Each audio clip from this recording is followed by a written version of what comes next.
Hey, fourth grade. Today we're starting 12.2 in Alabama history. Progress overcomes violence.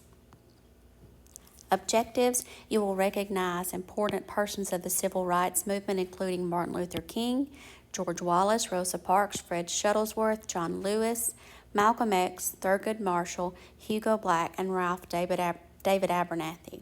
You will explain the events of the modern civil rights era, including the Freedom Riders bus bombing, 16th Street Baptist Church bombing, and the Selma to Montgomery March. You will explain the Civil Rights Act of 1965. Key vocabulary: discrimination, prejudice, segregation, integration, suffrage, and rights. Section 2. Your essential question: how did African Americans expand their efforts to improve civil rights? Specifically for this section, two terms that you need to know: terminal and symbol. Introduction. The civil rights movement grew. Dr. Martin Luther King Jr. became president of the SCLC, the Southern Christian Leadership Conference. The group worked to get black people to register to vote. Hooray! Ralph D. Abernathy and John Lewis were famous leaders. They were freedom riders. John Lewis, Ralph Abernathy. Freedom Riders. Freedom Riders gathered in Alabama in 1961 to protest segregation in bus stations. Violence against the protesters occurred in Anniston, Birmingham, and Montgomery at the bus terminals. Angry mobs attacked churches and even bombed homes. U.S. Attorney General Robert Kennedy sent federal marshals to Montgomery to help protect people. In 1962, the Supreme Court ruled that segregation was illegal on buses, trains, and airplanes, and their stations and terminals. 1963, a year of violence. Alabama was at the center of the civil rights struggle. People around the world were watching our state. And this is the Gaston Motel bombing in 1963. Birmingham, Alabama. On April the 12th, 1963, civil rights leaders led a march through Birmingham, but police used dogs, fire hoses, and tear gas to stop the marchers. Some homes and offices of black people were bombed, and this is at a family home that was bombed in Birmingham in 1963. The famous stand in the schoolhouse door. Just to give you a visual, this is Governor Wallace, and he is standing in the schoolhouse door at the University of Alabama.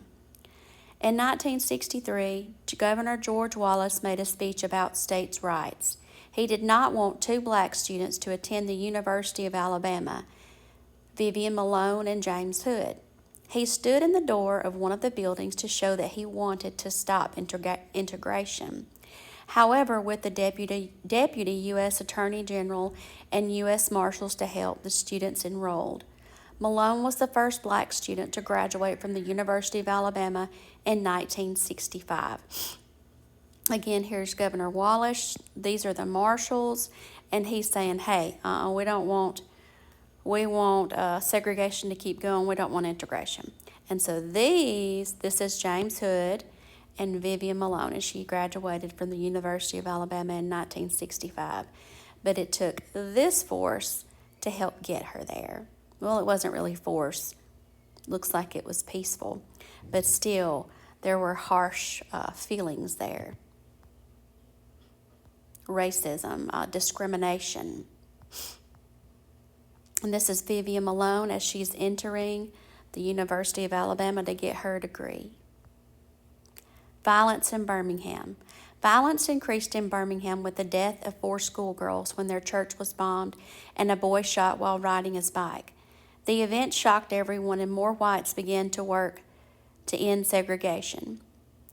The 4 black girls were Addie Mae Collins that were killed, Cynthia Wesley, Carol Robertson, and Carol McNair. And here are marchers protest Birmingham church bombings in 1963. And here are the 4 little girls that were killed. Nobel Peace Prize in another view. In 1964, Dr. King won the Nobel Peace Prize. people around the world recognized his important role in civil rights. Malcolm X was another leader. At first, he worked to keep the races apart. Then he changed his thinking and believed integration was correct. He was assassinated in 1965 at a rally to unite African Americans. And there he is. This is Malcolm X. Civil Rights Act of 1964. Congress passed the Civil Rights Act of 1964 to end segregation in all public places. It also made it illegal to discriminate in hiring because of race. The Civil Rights Museum in Birmingham is a great place to learn more about the struggle for equality.